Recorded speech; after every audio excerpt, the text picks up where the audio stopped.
जर तुमच्याकडे एखादी नोट फाटलेली, मळलेली किंवा थोडी खराब अवस्थेत असेल तर ती फेकू नका, कारण ती सरकारी किंवा खाजगी कोणत्याही बँकेत जाऊन अगदी फ्रीमध्ये बदलू शकता।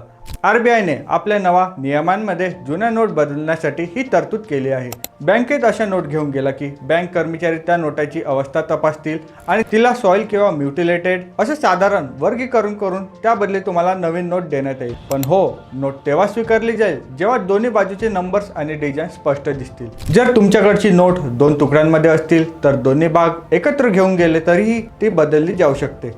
जर नोटाचा मोठा भाग खराब असेल तर ती बँक ती आरबीआय कडे पाठवते, जिथे तपासणीनंतर योग्य ती भरपाई मिळेल। यात एकाच वेळी जास्तीत जास्त 5,000 पर्यंत किंवा 20 नोटांपर्यंत नोटा बदलता येऊ शकतात।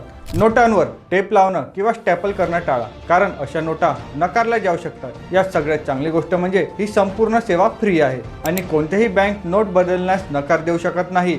ओळखपत्र म्हणून पासपोर्ट, आधार कार्ड किंवा वोटर आयडी मात्र सोबत ठेवा। तर आरबीआयचा हा नियम आपल्यासाठी फायदेमंद ठरू शकतो आणि लवकरात लवकर तुमच्या जुन्या नोट बदलून घ्या।